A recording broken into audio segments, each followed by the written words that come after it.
is ook vir genesing. Ja, is ook in die hospitaal, so daar's heel wat in die hospitaal. En ons kinders wat hier is, kinders wat weg is van ons. Dan die Nelly is ook nie hier nie. Okay. Ons bid vir die wêreldkonferensie sessie. En wat in ons wêreld aangaan, wat gebeur? Dankbare, altyd dankbare harte. Johannes Beitel. Van Landen. Is hy ook siek? Baie siek. Elsie Pinaar, wat 'n nuwe Met 'n grote God, ons Hemelvader, ons Skepper God, ons Verlosser. Die God wat ons oneindig liefhet. Allewende God. Here, ons bring al hierdie versoeke wat ons nou uitgespreek het, mense wat in die hospitale is, wat met herstel van operasies, van siekte, wat graag hier wou wees, wat nie kan wees nie, wat voorbidding nodig het, wat u genesende hand nodig het. Here, ons vra dat u hulle sal aanraak, spesiaal naby hulle sal wees, en hulle sal bystaan, dat hulle u liefde sal ervaar, en as dit u wil is, dat u hulle vinnig sal herstel, sodat hulle weer met ons verenig kan word. Here, maar ons weet, ons is aan die einde van tyd, soos ons na die wêreldsgeskiedenis gekyk het, en ons sien hoe dinge plaasvind, en hoe vinnig dinge verander. Ons is nie verras nie, want u het ons vertel daarvan in u woord. Maar ons kan sien, u koms is naby. Daar's 'n dringendheid in ons harte, dat die tyd min is. Mag ons elkeen vandag opnuut ons harte aan u gee, en vra dat u ons sal aanraak, vir genesing, vir geestelike genesing, sodat ons naby u kan wandel, en ander ook kan trek, om u te wil volg. Here, ons bid vir ons kinders, die wat met ons is, die wat nou hier is, die wat met hulle programme, kinders wat ver van ons af is, kinders wat dalk weggedwaal het. Ons as ouers wil altyd vir hulle bid. Soos wat Job altyd vir sy kinders gebid het, bid ons vir hulle, Here. En ons weet u hoor ons gebede. En as ons nie meer daar is nie, dra ons gebede hulle nog steeds voor u. En u kan u engele stuur om daarin te tree. U Heilige Gees om in hulle harte te werk. Here, en dan vra ons nou ook, stuur asseblief u Heilige Gees om teenwoordig te wees, om hierdie kerk te vul en alle bose magte uit te dryf, sodat net u engele hier is. Beskerm ons, hou ons veilig hier, beskerm ons voertuie wat hier buite staan. Dankie dat u ons beskerm om hierheen te kom en waar ons vanmiddag weer tuis waarts keer, dat ons veilig sal reis. Dankie dat ons alles kan opdra aan u. Ons het dankbare harte, ons het groot versoeke, maar ons is bly om in u huis te wees. Seën hierdie verrigtinge en dankie dat ons dit deel kon terugbring na u skatkamers toe, Here. U het dit nie nodig nie, maar gebruik dit, vermenigvuldig dit en laat dit op die regte plekke aangewend word. Ons vra nou vir u teenwoordigheid en rustigheid. Ons vra dat u nou asseblief met leraar Kim Rou sal wees en sy familie wat met ons is. Wil u hom gebruik as u instrument om 'n boodskap vir ons te bring en laat ons as hoorders dit sal hoor, dit sal verstaan, maar belangrik nog, dit sal toepas in ons lewens. Dit is ons gebed in u grote naam. Amen.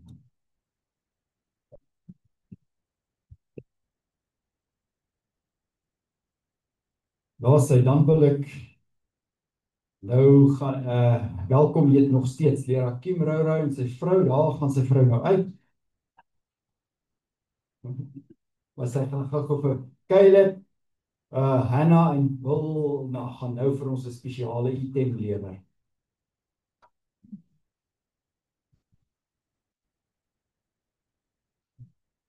En daarna sal ek julle gou met vertel. Ek weet nie, terwyl ons dan gou wag dat hulle inkom. Wie ken vir leraar Kim Rou? Steek jy hande op dat ek sien hoeveel mense ken hom. Wie ken hom nie? Want ek dink geprobeer het oorsien. Okay, so is hy ons gaan 'n bietjie nou net gou 'n bietjie onbekend stel aan dit. O, daar sy. Kom hier is ons nog plek hier voor. Hier's heelwat plek hier voor. Kom gerus hier.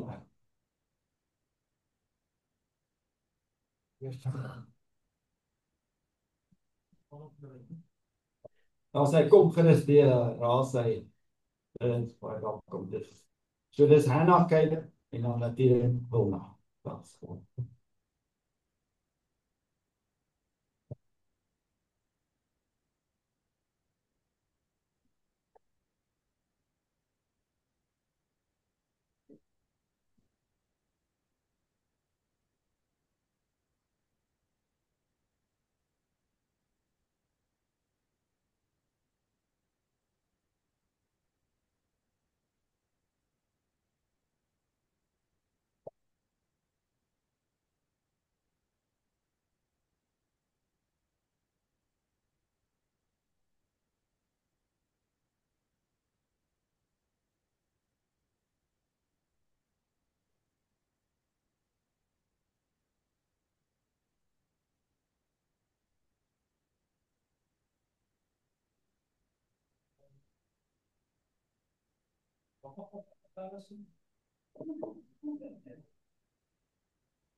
Ekskuus, dis nommer 69.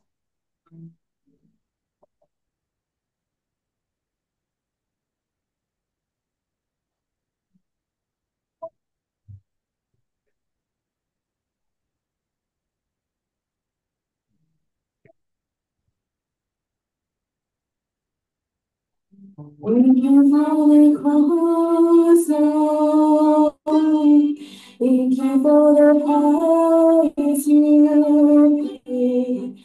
Bearing all my sin and shame, you never came and gave amazing grace. Thank you for this love, Lord. Lord, thank you for the nail hands.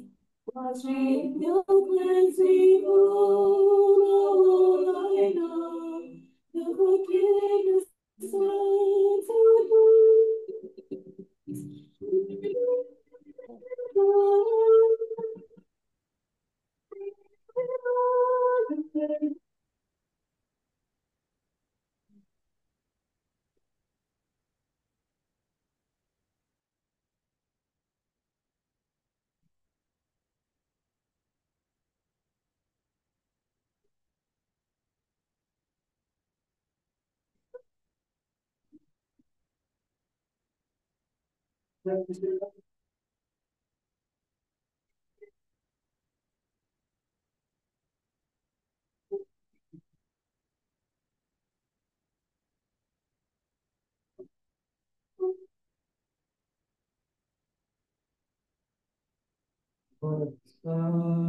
Lord. Thank you for the price you paid. Bearing all my sin and shame, He gave amazing grace. For His love.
Baie dankie.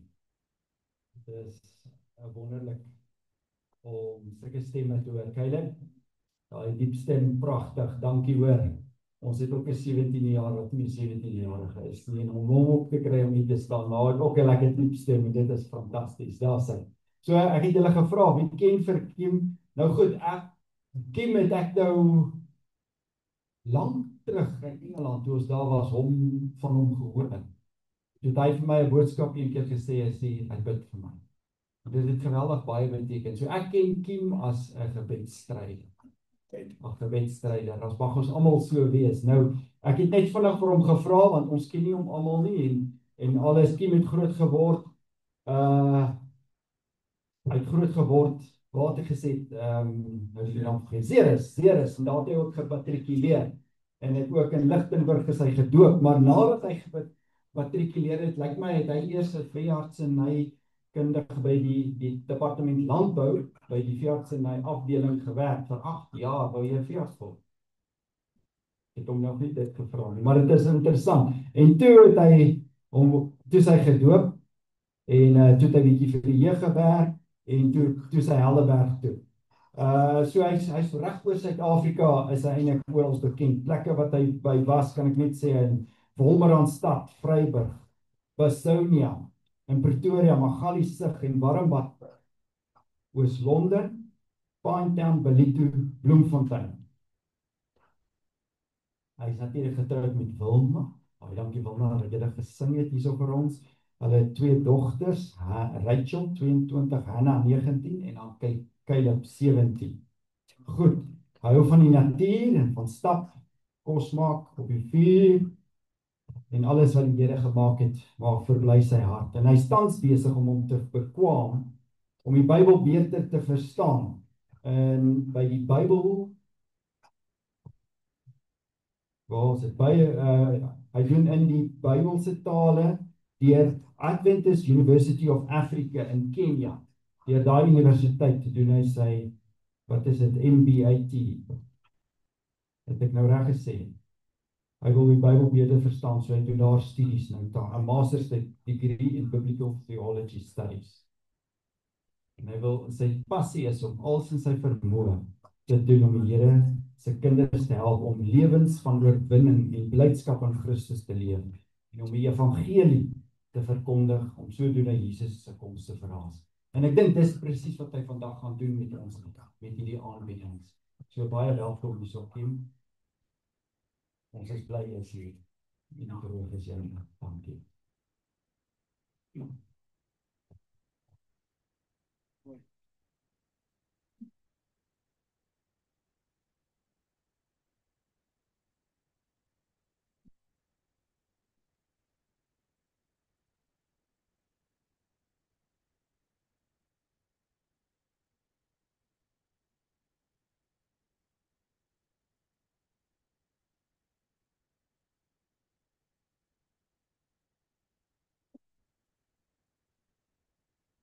Goeiemôre geliefdes. Seënde Sabbat. So iets wat julle nie weet nie, is in 1980 het ek vir die eerste keer Limpopo besoek. Daai tyd was dit, ek dink die noordelike Transvaal, Noord-Transvaal, en ons het in Ellisras gebly. En ek is toe in die begin 1981 kleuterskool, Tambodi kleuterskool. En daar het ek Afrikaans geleer. Afrikaans is my derde taal. Dit het julle nie geweet nie. Ja, so Engels is my eerste taal. En Setswana is my tweede taal. En daar in Ellisras leer ek Afrikaans. En die juffrou het geskryf, Kim se Afrikaans kom mooi aan. So dit is vandag 'n voorreg om met julle Afrikaans te kan praat. Amen. Ja. So ja, dit is regtig 'n voorreg om saam met julle te wees en my gebed is dat die Here vandag iets in ons harte sal doen, sodat ons staande sal bly. Amen. Ja, kom ons bid saam. Liewe Here, ons sê vir U baie dankie dat ons hierdie voorreg het om U woord te open. Ons wil vra, Here, dat U asseblief indringend met ons sal spreek. Dis ons gebed in Jesus naam. Amen. Kom ons blaai na Efesiërs hoofstuk 6. Efesiërs hoofstuk 6.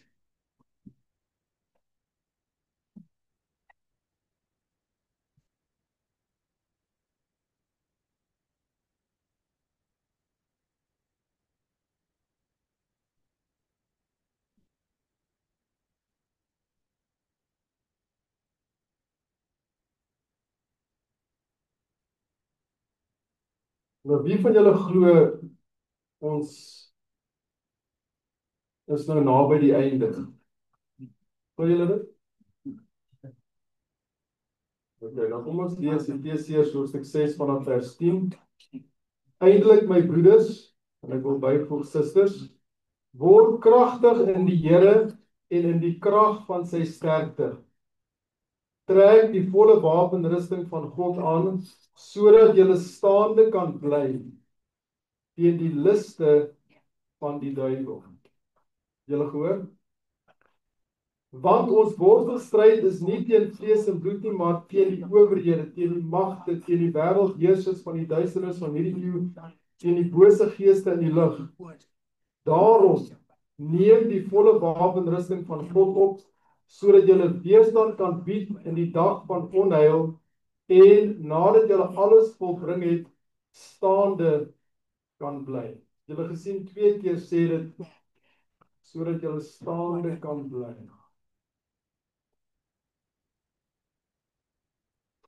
Het my gestel raak nog gewoond aan die droë klimaat. Ons het nou lank by die see gebly. En die koue, kyk ons is pieperig nou by die koue. My ma, hulle bly nog daar in Natal en sy sê sy kry so koud, dit was 18 grade daar so terug. Ons was nou so 2 weke terug in die Kalahari gewees. En ek het in die cricket dan tel jy mos die kolf op. Weet as jy by die 50-tal kom. En ek wou graag my kolf optel daar in die Kalahari. En net vir die Here dankie sê dat hy my vir 50 jaar gespaar het. En my begeerte was om onder die sterre te wees. En ek weet nie wie van julle was al daar nie, maar daar is geen water, daar is geen brandstof, daar is geen selfoonsyf, daar is geen heining, en daar is ook geen mense nie. Nou dit klink nogal snaaks, maar daar was iets in my hinkering om daar te wees. En die sterre, dit klop hulle teen jou druk. Dit is so mooi. En iemand het vir my gewaarsku en gesê, kyk, as 'n leeu hier teen jou tent kom, jy weet, ryk, slat hom hard op sy neus. Nou ek is bly dat ek nou nie dit hoef te gedoen het en daai besluit nie te geneem het. Maar jy moet verstaan, daar's geen heininge. Jy sit met tentjie daar op en die mense, ons het nie rooftop tents gehad nie. Ons is maar so platte lande, ons is plat op die aarde. En hulle sê julle is baie braaf om dit te doen. Ja, so dit sê hierso dat julle staande kan bly teen die liste van die duiwel. En die woord sê vir ons, hy is 'n brullende leeu, wat rondgaan om te kyk wie hy kan verslind. En vandag is daar 3 boodskappe. Die eerste een, ek dink is die moeilikste onderwerp om oor te praat. So dit is dit nie vir my. Die ander is ook nie maklik nie, maar die eerste een is vir my moeilik om oor te praat. So ek het regtig die Here se hulp en leiding nodig terwyl ek dit doen. So die titel van die boodskap, het julle dit gesien? Ja. Okay. Josef die seun van Jakob.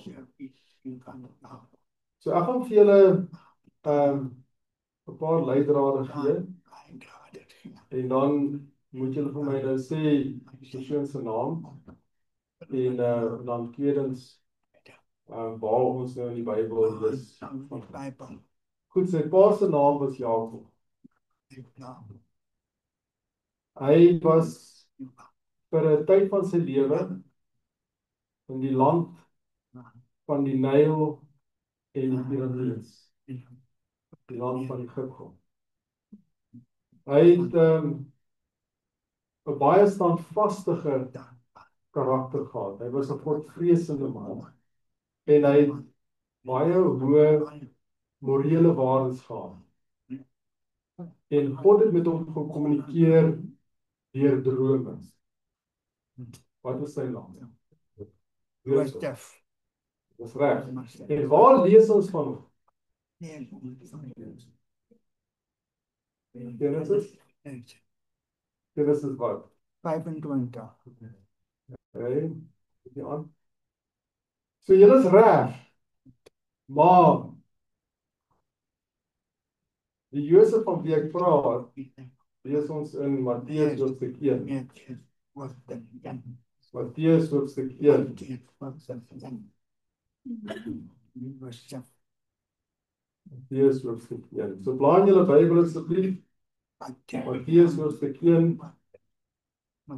Ons lees vers 16. Matteus hoofstuk 1 vanaf vers 16.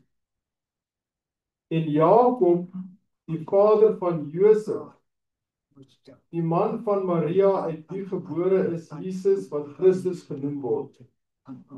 Al die geslagte dan van Abraham tot Dawid is 14 geslagte en van Dawid tot die Babyloniese ballingskap 14 geslagte en van die Babyloniese ballingskap tot Christus 14 geslagte. Vers 18, die geboorte van Jesus Christus was dan so. Toe sy moeder Maria verdoof was aan Josef, voordat hulle saamgekom het, is sy swanger bevind uit die Heilige Gees. En Josef haar man, omdat hy regverdig was en onwillig om haar openbaar te maak, het hom voorgeneem om in die geheim van haar te skei. Want terwyl hy dit in gedagte gehad het, verskyn daar 'n engel van die Here in 'n droom aan hom en sê: Josef, seun van Dawid, wees nie bevrees om Maria jou vrou by jou te neem nie, want wat in haar verwek is uit die Heilige Gees. En sy sal 'n seun baar, en jy moet hom Jesus noem, want dit is hy wat sy volk van hulle sondes sal verlos. En dit het alles gebeur sodat die woord vervul sou word wat deur die Here deur die profeet gespreek het. Kyk, die maagd sal swanger word en 'n seun baar, en hulle sal hom Immanuel noem. Dit is, as dit vertaal word, God met ons. En toe Josef by die slaap wakker word, het hy gedoen soos die engel van die Here hom beveel het, en sy vrou by hom geneem. En hy het haar nie beken, totdat sy haar eerstgebore seun gebaar het, en hy het hom Jesus genoem. So, daar's 2 Josefs in die Bybel, en daar's baie sterk parallelle tussen hulle, het julle gesien. En die een in Genesis, ons gaan vandag oor hom praat. Maar ek het 'n boek gelees deur Larry Lichtenwalter en die titel van die boek is Out of the Pit. En dit gaan oor die lewe van Josef. En in daai boek doen hy 'n uitleg en hy wys vir jou eintlik dat Josef 'n tipe is van God se eindtyd volk. Dat die boek Genesis jou eintlik pad van die skepping tot die hoop van die opstanding. Want jy sal sien daai beendering van Josef. Dis die laaste ding wat basies eintlik beskryf het. Dit wil sê die betere gaan na die beloofde land, né? So dis amper asof alles saamgevat word en na al die ek wil amper sê ek weet nie of die mens kan sê die valle, want ons praat van om staande te bly. En wat is die teenoorgestelde van om staande te bly? Dis om te val. Hè? So as ons kyk na die patriarge, hoe hulle geval het, een na die ander, julle weet wat daar met hulle elkeen gebeur het. Maar hier is iemand wat anders is. En sy naam is Josef. En as jy kyk in die familie waar hy kom, mens kan nie sê hy het enige voordele gehad nie. Dit was 'n mekaar storie. Maar tog skyn sy karakter in die duister. Soos daai sterre wat hy van gedroom het. En vandag wil ek hê ons moet kyk na Josef as 'n voorbeeld vir ons in die laaste dae, sodat ons staande kan bly. En ek het in die laerskool bietjie cricket gespeel. Er was niks ernstigs nie, maar ek verstaan daarom hoe werk die storie. En ek het bietjie daaroor gedink. En julle weet dat jy stap uit met jou kolf en jou pads en dan gaan staan jy daar en dan partykeer gaan met jou goed en ander kere gaan dit nie so goed nie en dan moet jy teruggaan en gaan sit in die paviljoen, né? As jy nou jou beertjie gehad het. En daar is 'n paar goed wat met jou kan gebeur as jy daar so staan, wat jou sal uithaal. Né? Wat is dit? Hulle kan jou bal, né? So of is jou paaltjies wat gaan, of is 'n beenveertjie, né?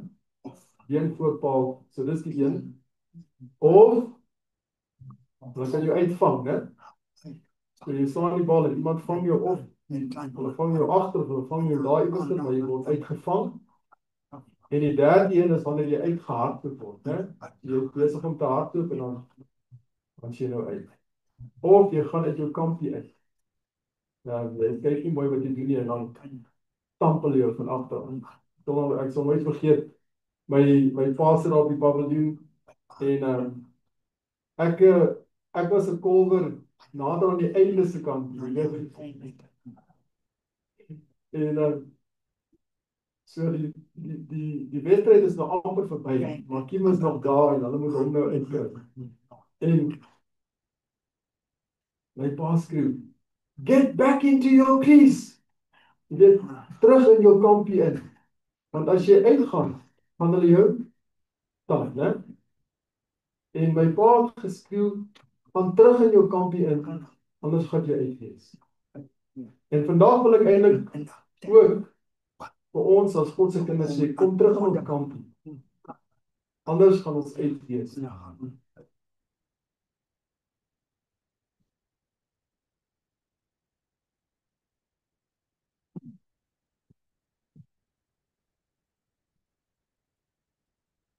So, dis 'n klompie jare gelede, ek gaan nie baie spesifiek wees nie.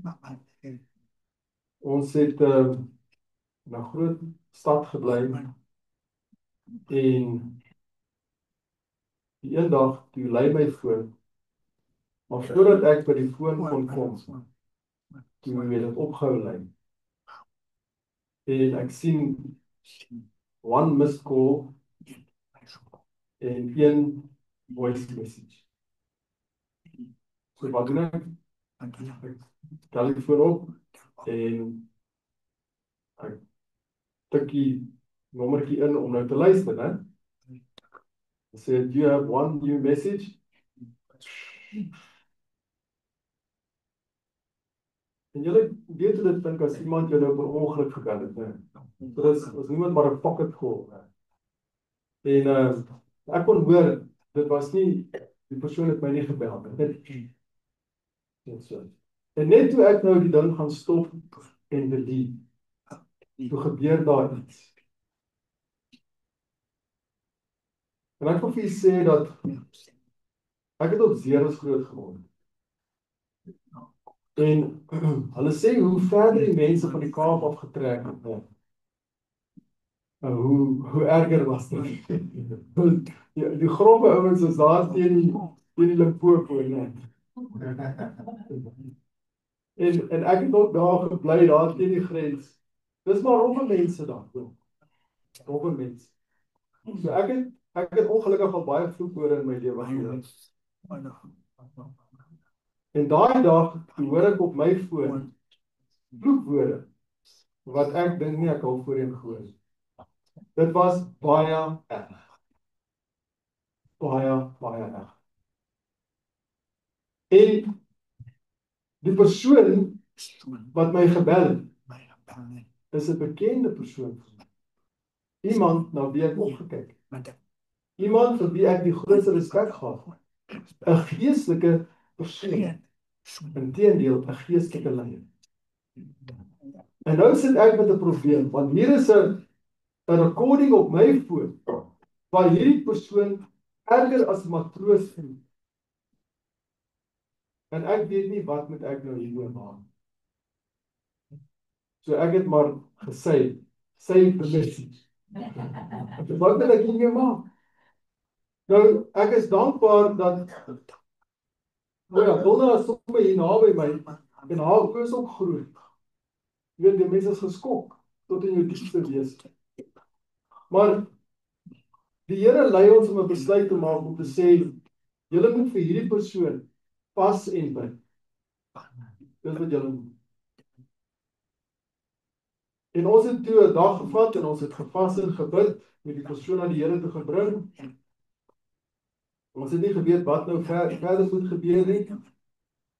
En aan die einde van daai dag wat ons gepas en gebid het, dan mens kry maar so deur die loop van die dag weer 'n voice message op jou foon, jy moet maar weer luister. En gewoonlik sal dit sê, you have 2 new messages and 1 saved message. Hulle weer daar met praat, né? Onthou nou ek het 1 saved message gehad. Ons vas en bid. Ek luister weer my boodskapies. Dit sê, you have 2 new messages and no saved messages. Hoe werk dit? Want ek het nie daai boodskap gedelete nie. Daai goed bly lank op jou foon as jy nie. So hier is 'n opname wat gedoen word buite my beheer. Dis gedoen. Ons vas en bid en die opname is verwyder.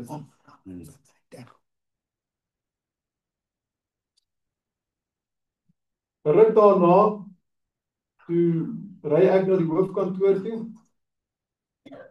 En daar was, ek weet nie, 'n ongeluk of iets en die verkeer staan stil. En ek vat toe 'n ander pad, eintlik 'n onbekende pad vir my, die GPS help my en daar gaan ek nou hierdie ongelukke vermy.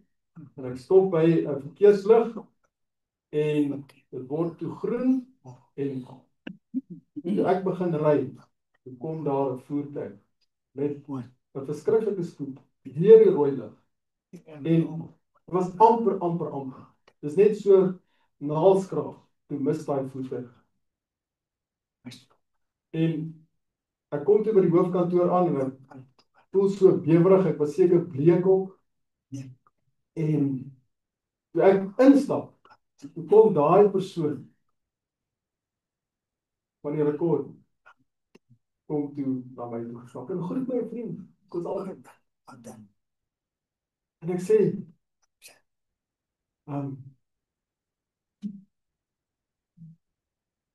wil nie veel praat, maar weet weer al wat nou net gebeur het. Ek sê, ek is nou amper dood, en nog ongeluk. Hy sê, weet jy wat met my gebeur het? Hy sê, en hy sê, dit was nog wat 2 weke terug. Hy sê, hy was besig om te ry, en 'n voertuig druk hom van die pad af. En hy sê, daar gebeur iets wat, hy sê, daar kom woorde uit sy mond uit, wat hy gedink het lankal weggaan. En hy het maar 'n rowwe agtergrond gehad. En weet jy, dis vir my ongelooflik hoe die Here in hierdie situasie gebeur. Die persoon is besig om te bestuur, my foon lê in die kamer en 'n bonatuurlike mag maak dat sy foon my foon skakel. En ek is nie daar om daai foon te antwoord.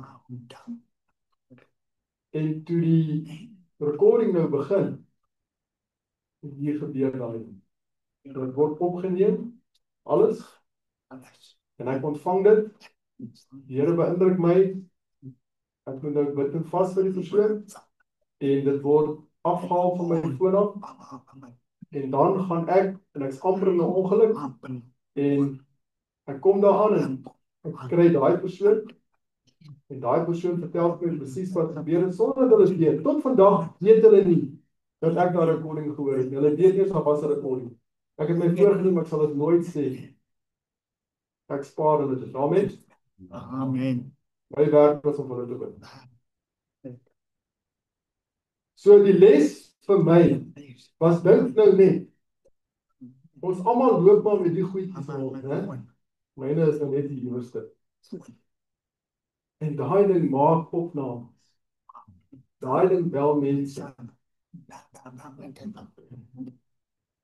Maar 'n groter les vir my is dat daar 'n hemelse opname wat die hele tyd gaan. Dit het nie battery life nodig en airtime nodig. En ons het besef, vriende, dat ons lewe in die laaste dae en ons het 'n vyand wat ons wil laat val. En ek glo die tyd is nou dat ons saligheid ernstig word. Amen. Want die versoekings nou is baie erger as wat dit was in die verlede. Stem julle saam?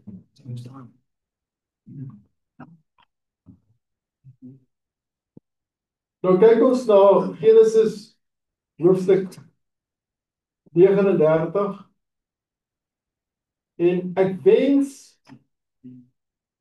ons het 'n hele week gehad om deur Josef se lewe te gaan. Maar ek wil hê ons moet kyk na Genesis 39 en julle weet dat hy is verkoop deur sy broers. Hy is 'n slaaf daar in Egipte. En weet jy hoe lank was hy by Potifar se huis? Okay, kom ons nou gou 'n bietjie sien. Hoe oud was hy toe hy verkoop is? Hy was 17, né? En patriarge en profete sê vir ons dat hy was 10 jaar by Potifar. Hoe lank? 10 jaar. En dit beteken hy was tot op die ouderdom van 27 en dan was hy 30 toe hy voor die Farao staan, né? Dit beteken hy was 3 jaar in die tronk. Onthou julle? En nou kan ons daai somme uitwerk. Dit is 30, 17, 10, 3 en so kom ons kyk wat gebeur het. Genesis 39 vanaf kom ons lees maar vanaf vers 1. En Josef is afgebring na Egipte en Potifar, 'n hofdienaar van Farao, die owerste van die leibwag, Egiptiese man, het hom gekoop by die hand van die Ismaeliete wat hom daarheen afgebring het. En die Here was met Josef, sodat hy 'n voorspoedige man was, en hy het in die huis van sy heer die Egiptenaar gebly.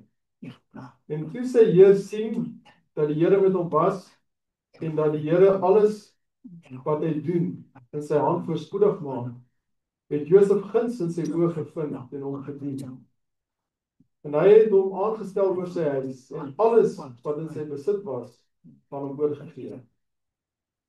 En vandat hy hom aangestel het oor sy huis en oor alles wat in sy besit was, het die Here die huis van die Egiptenaar geseën ter wille van Josef. Ja, die seën van die Here was by alles wat syne was in die huis en op die veld. Wie smag na daai seën van die Here? Amen. Maar ek moet sê, daai seun is voorbaat. Mens moet in die werk van die Here wandel. En hy het alles wat syne was aan Josef oorgelaat, sodat hy met sy hulp van niks kennis geneem het nie, as net van die brood wat hy geëet het. En Josef was skoon van gestalte en mooi van aansien. Die gees van profesie sê dat hy was in Engels sê he had a rare beauty. Dit was baie skaars. Hy was 'n baie aantreklike man. Dit was raar, dit was skaars. Hy was skoon van gestalte en mooi van aansien. Na hierdie dinge het die vrou van sy heer haar oë na Josef opgeslaan en gesê, kom hou gemeenskap met my. Maar hy het geweier en aan die vrou van sy heer gesê, kyk, deur my is dit dat my heer geen kennis neem van wat in die huis is nie. En alles wat syne is, het hy aan my oorgegee. Hy is in hierdie huis nie groter as ek nie, en het my niks onthou nie, behalwe u, omdat u sy vrou is. Hoe kan ek dan hierdie groot kwaad doen en sondig teen God? En nadat sy met Josef dag na dag gespreek het, en hy na haar nie wou luister, om by haar te lê, om met haar gemeenskap te hou nie, kom hy eendag in die huis, om sy werk te doen, terwyl niemand van die huisgenote binne was nie. Toe gryp sy hom aan sy kleed en sê, kom hou gemeenskap met my, maar hy het sy kleed in haar hand laat agterbly en gevlug en na buite geloop. Toe sy dan sien dat hy sy kleed in haar hand laat bly en buite toe gevlug het, roep sy na haar huisgenote en sê aan hulle, kyk, hy het vir ons die Hebreëse man hier gebring, om met ons die gek te skeer. Hy het na my gekom, om met my gemeenskap te hê, en ek het hard geskreeu. Nou, julle kan daar verder lees, ek dink julle ken die storie. So, sy wil hom hê, hy sê, hoe kan ek die sonde teen God doen? En hy gee pad, en sy gryp daai kleed, en toe sê sy, hy wil my verkrag.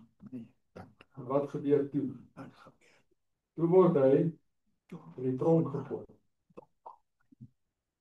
Nou, wat interessant is dat Josef, toe hy by sy pa was, het sy pa vir hom iets gemaak. Wat was dit? Kleed, né? En wat interessant is, as jy mens na die Hebreëus kyk, hy aangehou om dit vir hom te maak. So dit was, daar was dalk nie net een gewees, daar was dalk meer. En dit is waar daai jaloesie wakker gemaak het in sy broer.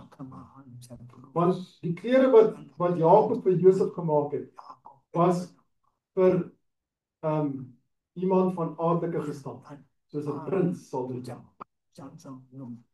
En hulle is bang dat die eersgebore reg van Ruben na Josef toe gaan. Hulle het gesê, hier kom moeilikheid. Want hierdie jong mannetjie, hy word nou soos 'n prins aangeneem.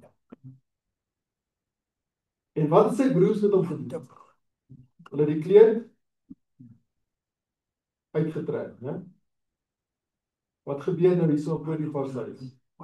Die kleed word uitgetrek, sien julle? En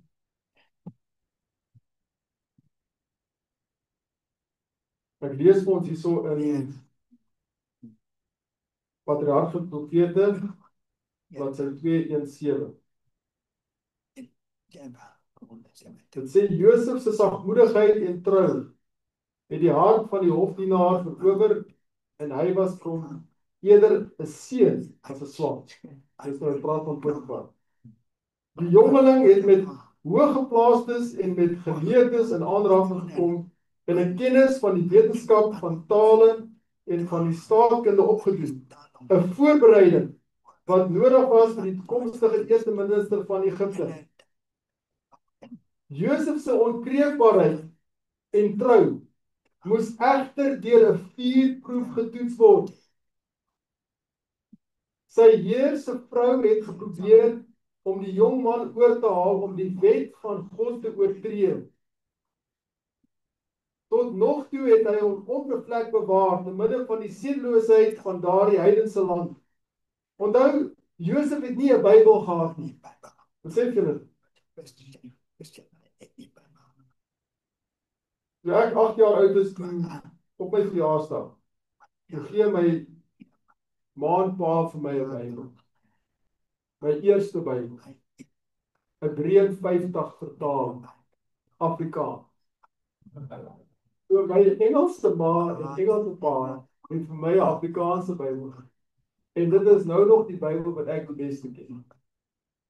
Die skrif is net 'n bietjie klein vir my, so ek het nou een wat 'n bietjie groter is, wat ek nooit kan sien. Maar daai Bybel, ek weet waar dit staan op die bladsy. Josef het nie 'n Bybel gehad nie. Die Bybel is eers later geskryf.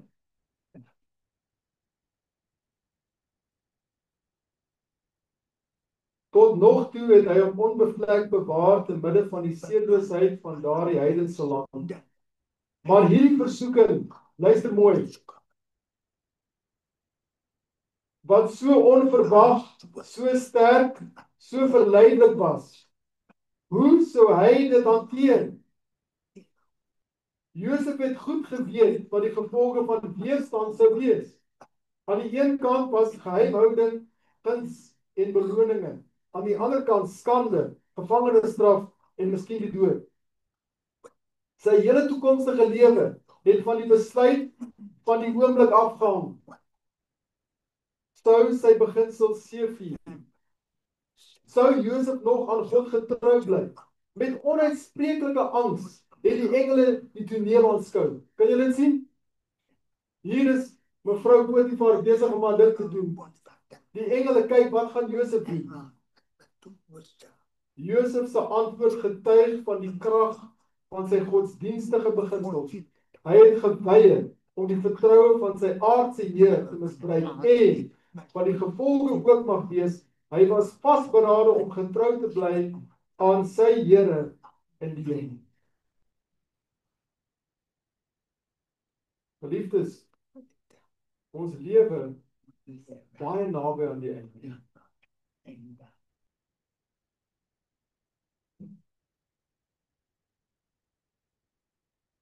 Ek gaan net vir iets vertel.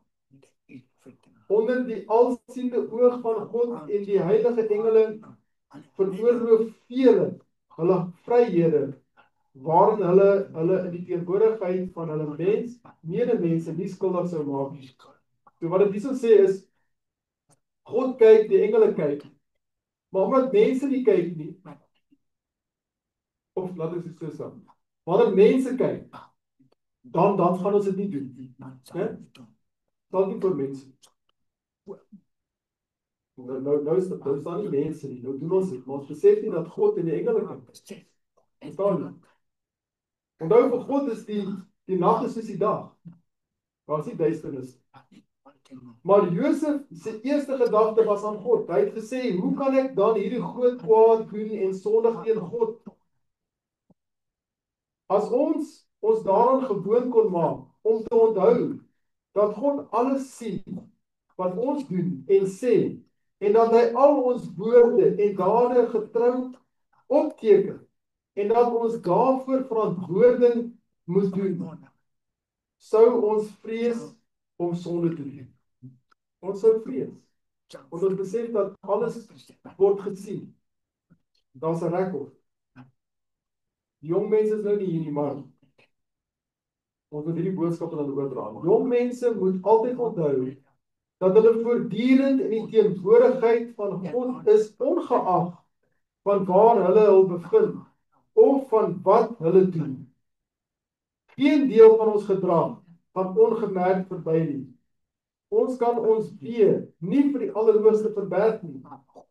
Al is mensgemaakte wette ook hoe streng, hulle word soms onbespeer oortree en daarom word die oortreding nie gestraf nie.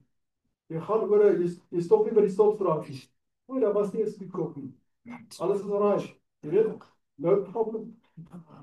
En daar gebeur niks. Maar dit geld nie vir godsdienst. Die donkerste middernag is geen bedekking vir die skuldige. Hy dink miskien hy is alleen, maar daar is 'n onsigbare getuie vir elke dag. Selfs die beweegredes van sy hart word deur God gesien. Elke daad, elke woord, elke dag, elke gedagte word net so noukeurig waargeneem asof daar net een mens in die hele wêreld is en die aandag van die ganse hemel op hom bepaal word. So, mens dink daar's hoeveel 6 biljoen mense, né? Maar dis asof ons alleen is op die aarde. Die Here merk alles wat ons doen, selfs wat ons dink. Josef moes vanweë sy opregtheid ly. Nou ons gaan in bietjie later vandag oor dit praat. Want sy verleidster het haar op hom gewreek deur hom van die vuilste misdaad te beskuldig en hom in die gevangenis te laat stop. Hoor hierso, as Potifar sy vrou se beskuldiging teen Josef geglo het, sou die jong Hebreër met sy lewe daarvoor gegee het. Maar die volgehoue ingetoonheid en opregtheid wat kenmerkend was van sy gedrag, het sy onskuld bewys. Nogtans is hy om die eer van sy Heer se huis te beskerm aan skande en gevangenskap oorgegee. So as Potifar sy vrou geglo het, sou Josef gesterf. Maar hy is toe tronk. En dit sê in die psalms dat hy was in hierdie voetboeie gewees, wat vir hom verskriklik pyn veroorsaak het. Dis eers na 'n geruime tyd wat hy meer vryheid in die tronk gekry het. Van die begin was dit baie erg. Nou jy dink, hoe voel dit? Hy het gedoen wat reg is, né? En hy het daarvoor betaal. En ons moet dit ook hoor, want ons lewe aan die einde van tyd. En wat gaan met God se getroue kinders gebeur? Hulle gaan swaar kry. Hoekom? Omdat jy gedoen het wat reg is. Dan is jy die skuldige.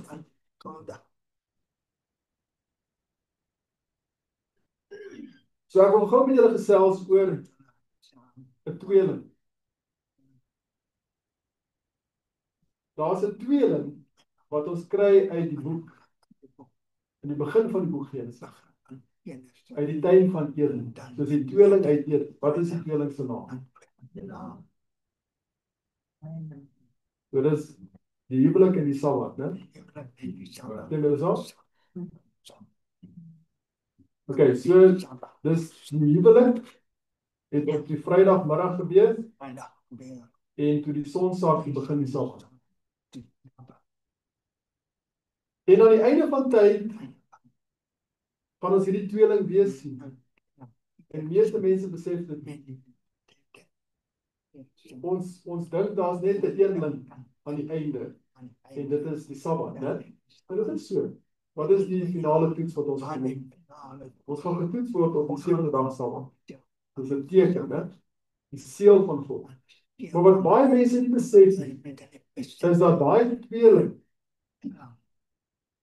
daai een ling die Sabbat, die ander ling het ons van vergeet. En Josef se lewe lig dit nou vir ons uit, dat ons kan sien, daar is 'n onkreukbaarheid wat by God se kinders moet wees, as ons staande gaan bly. Nou as ons dink aan die kinders van Israel wat in Egipte was, so hulle is in Egipte, so is net interessant om te weet, hier was Josef, en sy pa en sy broers kom toe, hulle word toe baie, en uiteindelik kom Moses en lei hulle deur die Rooi See, en hulle gaan toe in die woestyn. Hoe lank? 40 jaar, dis 40 jaar in die woestyn, en wat gebeur toe? Toe kom hulle by die Jordaanrivier, en Josua gaan hulle nou deurvat, hè? En hier op die oewer van die beloofde land het iets gebeur, Onthou jy die verhaal van Balak, die koning van die Moabiete? En hy wou toe hê dat Israel vervloek moet word en hy kry die vir wie? Vir Biliam. Onthou die ou met die donkie. En die donkie het toe ons gepraat, né? En toe Biliam gekom en hy probeer om te vloek en toe seën hy. En hy probeer om te vloek en hy seën. En hy probeer om te vloek en hy seën 3 keer. En ek wens die storie het daarop gehou, maar dit hou nie daarop.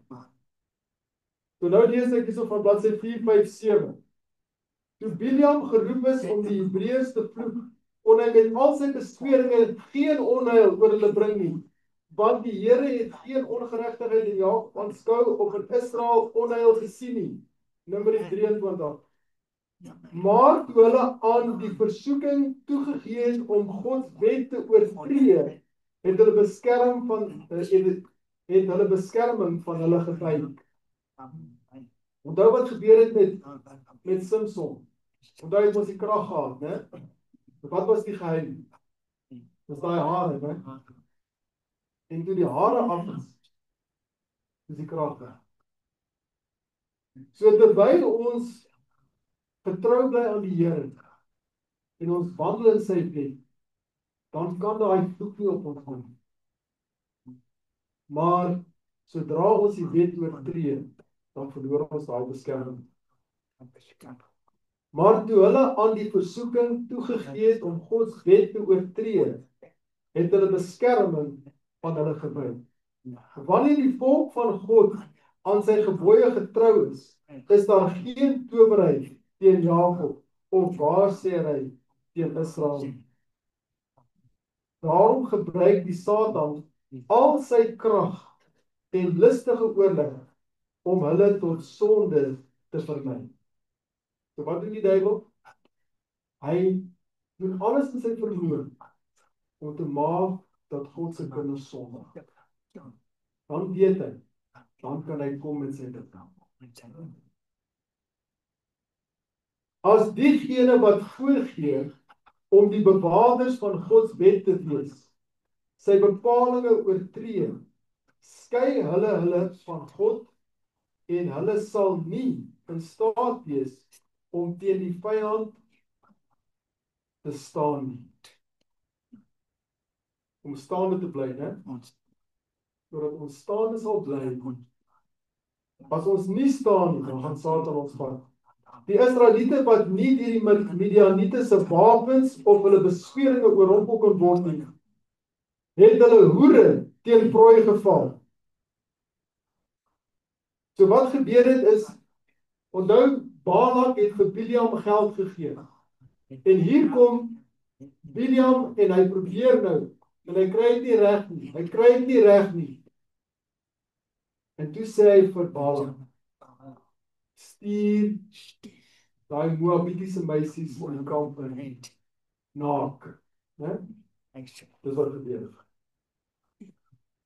Soveel invloed besit die vrou wat in die diens van die Satan staan om siele te verstrik en na die verderf te sleep. Baie is die gesneuweldes wat sy laat val het, en talryk almal wat deur haar vermoor is. Spreuke 7 vers 26. Die kinders van Set is op dieselfde manier verlei, sodat die heilige saad verderf geword het. So is Josef versoek. So het Samson sy krag, die beskerming van Israel in die hande van die Filistyne verraad. Nou, hoe is daai hare afgehaal? Daar was 'n vrou betrokke, né? Delilah.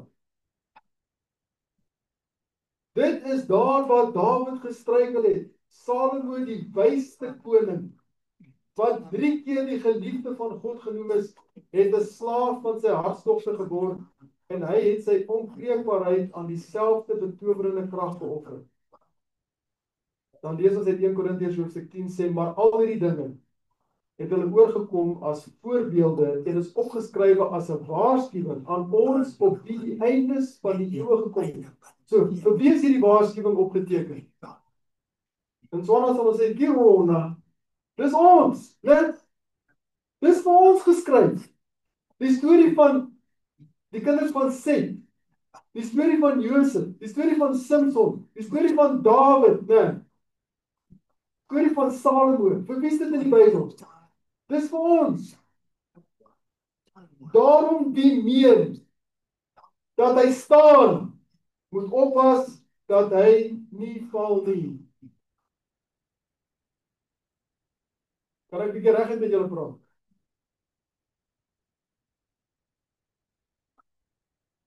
Ek wil tog die ding nou iewers uitkrap. Dit gee my waar is dit?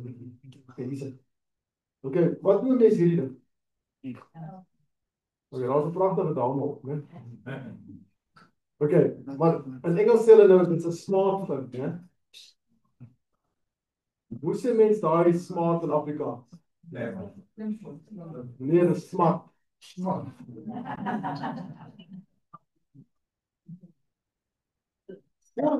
Waarom julle sê dat hierdie ding is nie smart nie, dis smart. Kom ons wees nou eerlik. Hoeveel moeilikheid kom deur hierdie ding? Jy weet, hy kan alles doen en jy kan bel met hom as jy wil. Toe ek 'n kind was, het as 'n foon in die muur geprop, is dit nie waar nie. En hy lei en jy tel op en jy antwoord hom. Ek het goeie gevoel dat hy plaas by besig ken jy luister. Ja, dis waar ek groot geword. Dis nie so lank terug nie, hoor. Nou is die TV in jou broeksak, né? En daar's 'n rekenaar in jou broeksak. Daar is 'n DVD player in jou broeksak. Die bioskoop is in jou broeksak, né? Selfs rated, weet nie wat doen is dit nie, adults only, né? Is in jou broeksak. Dis net 'n klik, né? Weet jy, ek in Pretoria al die predikant was vandag 11, toe kom 'n vrou na my toe. Sy sê vir my leraar, my dogtertjie van 8 jaar oud is verslaaf aan hardcore pornography. Jy het dit gehoor? My dogtertjie van 8 jaar oud is verslaaf aan hardcore porn. Hoe gaan mense ooit daai kind se brein herstel? Waarom julle sê dat in God se kerk, en ek praat met julle nou as 'n predikant, né, as 'n leraar, ons het moeilikheid binne in die kerk. En ek het gebid oor hierdie boodskap vandag en dit is nie maklik vir my om met julle te praat, maar ek moet met julle hieroor praat. Sodat ons staande kan bly. Want ek gaan vir julle sê, nou is dit 'n kwessie van en hier is dan net 'n toets, né? As jy sit in die kamer met hierdie foontjie en daai deur maak oop en jy bevind jouself en jy besig is om screens toe te maak en goeders, né, moet jy weet daar is 'n probleem. Stem julle saam? Hoekom? Hoekom gooi jy die ding een kant? Hoekom sit jy om hier? Hoekom klik om dit te maak? Daar's goeders soos Facebook, Instagram. Dis foto's, is dit nie waar? En wat doen mense nou? Jy wil die ding nog groter maak, né? Kyk nou eers hierdie ene, wie's nou hierdie ene? Kyk nou so en op wat se naam? Wie's weer daar verder? As jy jouself bevind dat jy op iemand se profiel klik en jy okay, dis nou die status, maar as jy op die profiel klik om nou te kyk na daai persoon se gesig en dis nie jou vrou of man nie, hoekom doen jy dit? Ek vra jou nou maar reguit vra. Kyk op sy baard wat is. Maar julle hoor wat ek sê, né? Want nou kyk 'n mens na mense. Hoekom? Ons sien hoe lyk hom, né? En jy bestudeer nou. Partykeer gaan daar gedagtetjies. Weet jy wat Josef se resep was, of sy wenresep, of sy geheim? Toe hy in Egipte was, hy was soos een wat nie gesien of gehoor het nie. Julle ken mos daai apies, né? Dis hoe Josef was. Hy was omring deur al die versoeking wat daar kon wees. Maar dis asof hy nie gesien en asof hy nie gehoor. Die probleem is, nou die dag toe vra iemand vir my om hulle te bid. En dit is 'n geestelike persoon. Die persoon sê, leraar, ek is verslaaf aan YouTube. Ek is verslaaf aan YouTube. En jy moet vir jouself vra, are you going down the tube? Is daar nie? Want in die ou dae moes jy die TV aansit en jy moes hom afsit, nee, die hele huis kon hoor jy's besig daarsien. Nou is dit goedjies in jou ore, jy sit daar in jou kamer, jou kinders is daar in die bed, jy weet nie waarmee hulle besig nie. Onthou het gesê, hierdie is 'n smartfoon. Mag die Here ons help dat hierdie ding gebruik word tot eer van sy naam. Maar hierdie ding kan ons sin. Ek sê nou vir julle, dit kan ons sin.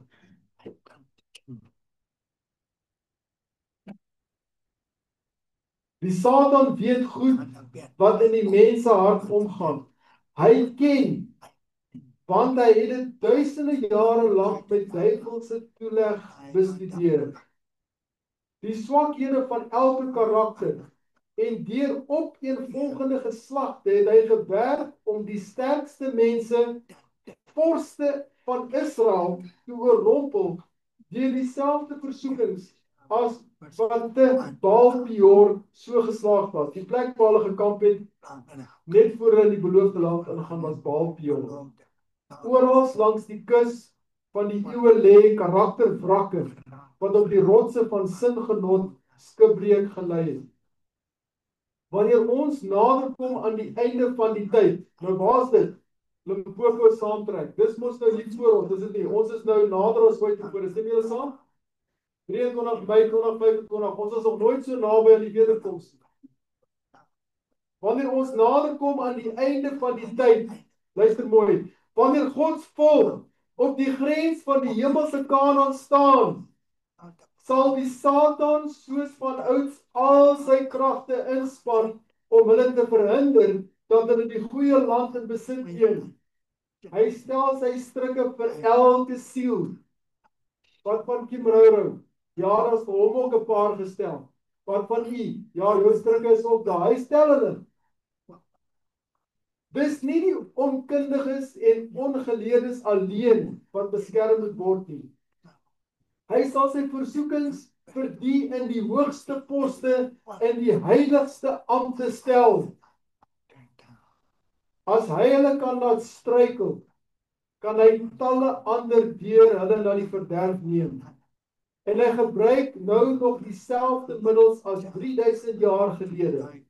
Deur wêreldse vriendskappe, deur die bekoorlikheid van skoonheid, deur genotsig, vrolikheid, feesvier of die wynbeker, bring hy mense in versoeking om die 7de gebod te oortree. En toe ek dit lees, is ek verstom. Want ek het gedink dit gaan alles oor die 4de gebod. Nou luister mooi. Eers sê die Satan Israel tot ondig verlei, onthou die Moabitiese meisies is nou in die kamp in, né? Voordat hy hulle tot afgoderry verlei. Want toe buig hulle voor Baal-Peor. Eers seksuele sonde. Toe het hulle afgod gedien. Mense wat nie skroom om in hulle eie liggaam die beeld van God te skend en sy tempel te verontreinig nie, sal ook nie aarzel om God oneer aan te doen deur die begeertes van hulle eie sondige harte te botvier nie. Singenot verswak die verstand en verlaag die siel. Die sedelike en verstandelike vermoëns word verstom en eindelik verlam deurdat daar aan die luste toegegee word, en dis onmoontlik vir die slaaf van die vlees om die heilige verpligtinge van Gods wet te besef, die versoening te waardeer of om op die regte basis van die siel te hê. En dit gaan aan en aan en aan. Onthou die tweeling, die huwelik en die Sabbat. So dit is die 7de gebod en die 7de dag. Jy sien hulle loop saam. En dan aan die einde van tyd, ons weet, die 7de dag Sabbat, ons ken daai, né? Maar die ander een van die twee, die 7de gebod, dit is waar die Satan die Here se kinders vang. En hy verswak ons. En wanneer daai toets kom, die finale toets, dan gaan ons dit nie maak, want hy het ons swak gemaak. Die hare is afgesny, as ek dit so kan sê.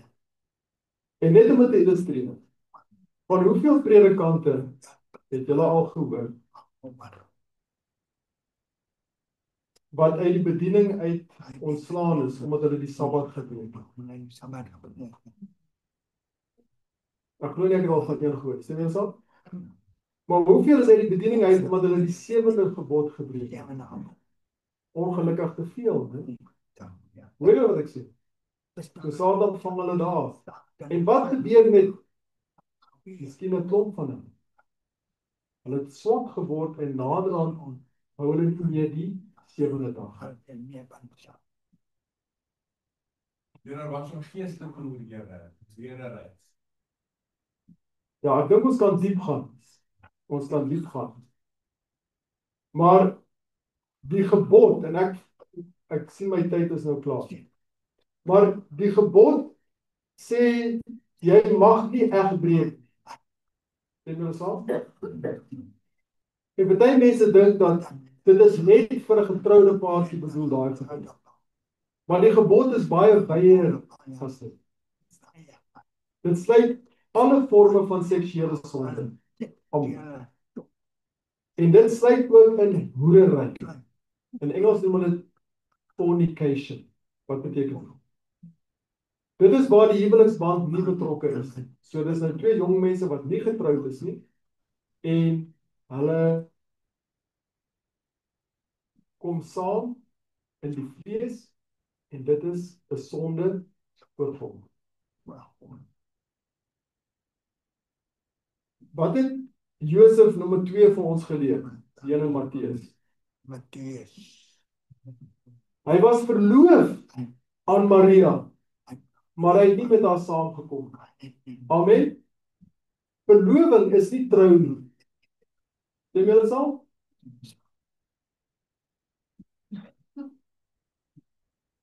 En ek dink 50 jaar terug hoef ek nie hierdie preek te gegee nie, want deesdae dis maar moeilik hoor. Saambly, jy hoor van saambly? Non-marital heterosexual cohabitation, dis 'n groot woord vir saambly. Ek het 'n studie gedoen op Helderberg, skryf ek op papier oor dit. Die skade wat dit doen aan 'n toekomstige huwelik, onberekenbaar. Dis so selfe tyd. Onthou die dae toe ons boeke oorgetrek het, onthou julle? Selfe tyd met klomp klein stukkies, en dan trek jy die boek oor en jy vat dieselfde tyd en jy plak hom en jy plak, dan het jy boek net oorgetrek, né? Maar as jy daai selfde tyd vat en jy plak hom en jy trek hom los, jy plak hom en jy trek hom los, jy plak hom, die dag as jy moet gebruik om te plak, hy gaan nie plak nie. En dis wat mense doen wanneer hulle voor die huwelik seksueel verkeer. Jy is besig om daai gom nou klaar te maak. En wat belangrik is om wanneer 'n paartjie, 'n egpaar sit voor my, 20 jaar getroud, 30 jaar getroud, 40 jaar getroud, en hulle het huweliksprobleme, baie erg, dit gaan moeilik. En gedurende die berading, dan vra ek hulle, voordat julle getroud, het julle daai ding bewaar, daai heiligheid, en sê nee leraar, ons het te ver gegaan. En sê, het julle daai sonde al voor God bely? Nee, ons het nog nie. Onthou, die huweliksseremonie maak dat daai sonde nou nie meer gebeur. Nou is julle man en vrou, sê julle saam. Maar daai sonde wat gebeur het voordat julle man en vrou word, is nog steeds 'n sonde op julle. Sê jy saam? Die huwelikseremonie maak nie versoening vir daai sonde. Net die bloed van Christus maak versoening vir daai sonde. Amen. En hoe kry mense die bloed van Jesus? As ons sondes bely, hy is getrou en regverdig om ons te vergewe en ons te reinig van alle ongeregtigheid. Dan sê ek vir die man en die vrou, een oom Tannie was 39 jaar getroud. En ek het hulle gevra, weet, gaan voor die Here, doen daai gebed, vra vir vergifnis en dan is jy vergewe. Amen. En weet jy wat, dan kom 'n herstel in daai huwelik. Ek kon sien hoe die Here hulle weer bymekaar bring. Want daar was sonde wat nie vergeef is, wat tussen hulle gestaan het. So ek maak 'n beroep op ons vandag, vriende. Ons lewe aan die einde van tyd. Ons is op die oewer van die beloofde land. En soos Josef wil sê, hoe kan ek hierdie sonde teen God doen? Mag die Here ons help om getrou te bly. Kom ons bid saam. Liewe Heer, ons is vandag voor U as die kinders en ons sê U dankie vir U woord wat so duidelik is. En Here, ons lewe in 'n kultuur waar dit wat verkeerd is, skielik reg geword het. En ek vra Here dat U ons sal help om staande te bly. Help ons om te besef ons dien 'n heilige God en dat ons altyd in U teenwoordigheid is. Dat U alles sien, alles hoor, alles weet. Help ons om in nederigheid saam met U te wandel. Ons bid dit in Jesus naam. Amen.